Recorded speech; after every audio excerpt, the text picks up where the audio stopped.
Hi friends, स्वागत है आपको अपने YouTube channel learn with Kamlesh Gupta. क्या आप जानना चाहते हैं कि पृथ्वी की आंतरिक संरचना क्या है? क्या आप जानना चाहते हैं कि पृथ्वी अंदर से कैसी है? क्या आप जानना चाहते हैं कि पृथ्वी का अंदर कौन कौन से तत्व हैं? क्या आप जानना चाहते हैं कि ये पृथ्वी का जो सतह देख रहे हैं ये किस किस चीज का बना हुआ है? क्या आप जानना चाहते हैं कि इसके केंद्रीय भाग में क्या है? यदि आप जानना चाहते हैं तो प्लीज इस वीडियो को अंत तक देखिएगा। एकदम आपको बेसिक लेवल से ये चीजें समझ में आएंगी। पृथ्वी की आंतरिक संरचना कैसी है, ये किन किन धातुओं से बनी है, ये सारी चीजों के विषय में हम डिटेल से जानते हैं। जैसा कि आप देख रहे हैं ये हमारी पृथ्वी है और पृथ्वी को हम मानते हैं कि एक गोलाकार है, यानी शुद्ध रूप से हम ये कहते हैं तो जियोडाकार है। लेकिन हम एक गोला के रूप में जैसे ग्लोब या मैप देखते हैं तो इसको हम बना करके अध्ययन करते हैं।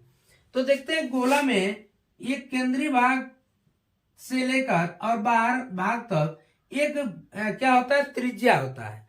तो यह है अपनी त्रिज्या। यहाँ ये केंद्रीय भाग है और यहाँ से लेके यहाँ तक, यानी हम यहाँ से काट करके एक पार्ट इसका निकाल लें तो फिर हम क्या करेंगे, इस चीज का पूरा हम केंद्र तक अध्ययन कर पाएंगे या जान पाएंगे कि इसमें क्या क्या है।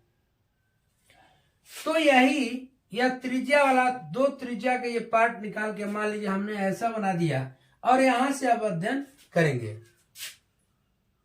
सबसे पहले वैज्ञानिकों ने ये सोचा कि आखिर हम केंद्रीय भाग तक जाएं, क्या क्या है पृथ्वी के अंदर। तो इस चीज के लिए वैज्ञानिकों ने सोचा कि खुदाई किया जाए। तो इसके लिए उन्होंने क्या किया, अटलांटिक महासागर के कोला क्षेत्र में खुदाई भी चालू कर दिया। लेकिन जब खुदाई चालू किया तो मात्र 12 किलोमीटर तक ही खुदाई कर पाए थे। इसके बाद जाकर के खुदाई करना असंभव हो गया। तो इन्होंने सहारा लिया अप्रत्यक्ष स्रोत का।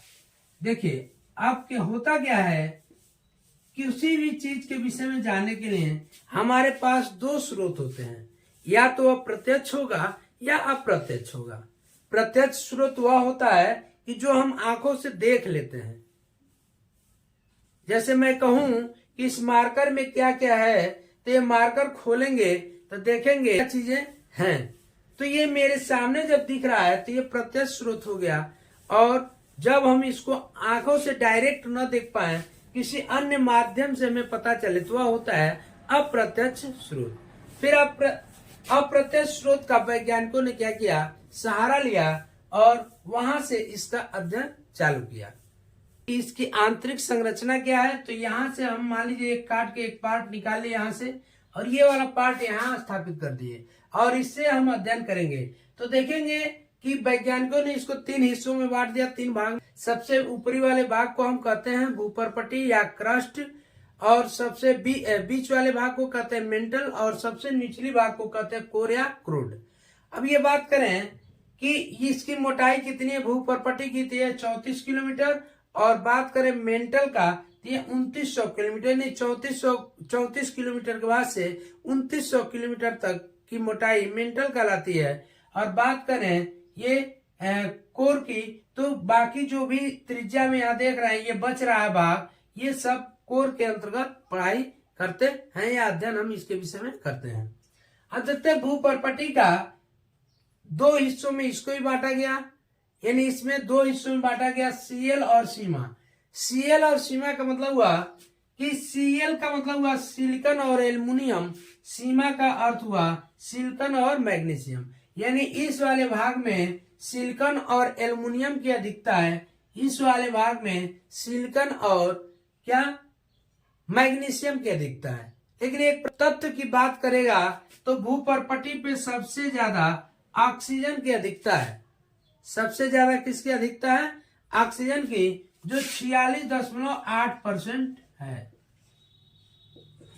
जब तत्व की बात करें तो ऑक्सीजन, और जब धातु की बात करें तो सबसे ज्यादा है सिलिकॉन का, उसके बाद एल्युमिनियम का। फिर देखते हैं ये दूसरा वाला हिस्सा मेंटल और भूपर्पटी के बीच में एक सीमा है, जिस सीमा का क्या नाम है, मोहविसिक डिसकंटिन्यूटी, या हम कहें मोहविसिक संबद्धता। फिर जब हम जाते हैं मेंटल में, तो मेंटल किस चीज का बना हुआ है? ये बेसाल्ट चट्टानों का बना है। इसमें मैग्मा के चेंबर भी पाए जाते हैं। अब बात करें कोर का, तो कोर ये क्रोड वाला हिस्सा यानी केंद्रीय भाग है। इसको हम केंद्रीय भाग कहेंगे, क्रोड कहेंगे, कोर कहेंगे। इसको भी हम देखते हैं तो इसको भी दो हिस्सों में बांट के हम पढ़ते हैं। ये देखिए 2900 किलोमीटर के बाद से लेके और 6378 किलोमीटर तक का जो हिस्सा होगा वह केंद्रीय भाग या कोर या क्रोड कहलाएगा।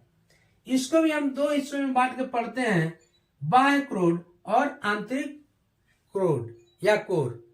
अब इसमें देखेंगे, इससे पहले ये देखेंगे मेंटल, जिस प्रकार से भूपर्पटी और मेंटल के बीच में एक सीमा बनता है, इसका नाम है मोहविसिक डिस्कंटिन्यूटी। इसी प्रकार से ये मेंटल और आंतरिक भाग या कोर के बीच में एक सीमा बनता है जिसका नाम है आपका गुटेनबर्ग डिस्कंटिन्यूटी, जिसका नाम है गुटेनबर्ग डिस्कंटिन्यूटी।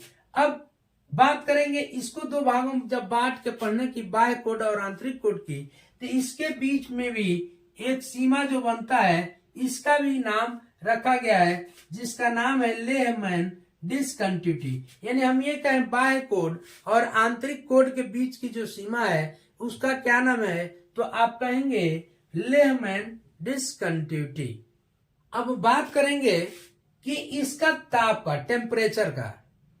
तो ताप की जब हम बात करें, तापमान की या ताप की, टेम्परेचर का, तो इसका टेम्परेचर क्या होगा? तो आपको पता है जैसे जैसे हम नीचे जाते हैं, जैसे जैसे हम ऊपर से नीचे की तरफ जाते हैं तो क्या होता है, यहाँ पे इसका टेम्परेचर बढ़ता जाता है। ताप क्या होता है? बढ़ता जाता है।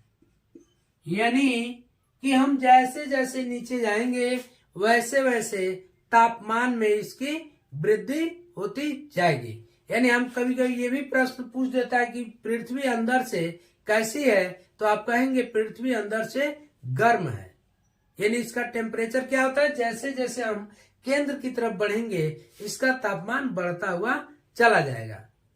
अब देखेंगे ताप की वृद्धि कैसे होती है, कितनी होती है। तो जैसे जैसे हम 32 मीटर, देखिए 32 मीटर की गहराई में जाएंगे तो 1 डिग्री सेल्सियस तापमान क्या होगा, वृद्धि हो जाएगा। यानी यहाँ पे जितना भी होगा 32 मीटर नीचे जाएंगे 1 डिग्री सेल्सियस तापमान में वृद्धि होगा। लेकिन ऐसा जरूरी नहीं है कि प्रत्येक 32 में 1-1 डिग्री बढ़े। जैसे नीचे जाएंगे और इसकी जो मोटाई बढ़ती है, जैसे 100 मीटर पे जाने पे हमको 2 से 3 डिग्री सेल्सियस में वृद्धि होता है। 100 मीटर जब नीचे जाएंगे तो 2 डिग्री से लेकर 3 डिग्री सेल्सियस तक के तापमान में वृद्धि होता है। अब हम बात करेंगे घनत्व का।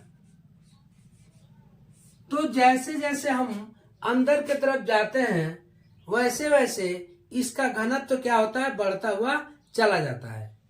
सबसे ज्यादा यानी पूछा जाए सबसे अधिक घनत्व, तो आप देखेंगे जैसे जैसे हम नीचे बढ़ते जाएंगे घनत्व बढ़ता जाएगा। सबसे अधिक घनत्व केंद्रीय भाग का और सबसे कम घनत्व किसका, भूपर्पटी वाले भाग का होता है। यानी इसका भूपर्पटी वाले भाग का जो घनत्व होता है वह 2.5 से लेके 3 ग्राम प्रति घन सेंटीमीटर होता है। सीएम घन का मतलब प्रति घन सेंटीमीटर होता है। ऐसे ही हम जब बात करें कि केंद्रीय भाग में इसका घनत्व कितना होता है, तो यहाँ पे जैसे जाएंगे 13 ग्राम प्रति घन सेंटीमीटर। जब हम केंद्रीय भाग में जाएंगे तो इसका घनत्व कितना होता है, 13 ग्राम प्रति घन सेंटीमीटर। इस प्रकार से आपने देखा पृथ्वी की आंतरिक संरचना क्या है, ताप क्या है, इसका घनत्व क्या है। प्रमुख क्वेश्चन जो भी आपसे पूछे जाते हैं ये सारे चीजों का मैंने डिस्कस आपसे कर दिया। मिलते हैं नेक्स्ट वीडियो में, तब तक के लिए जय हिंद।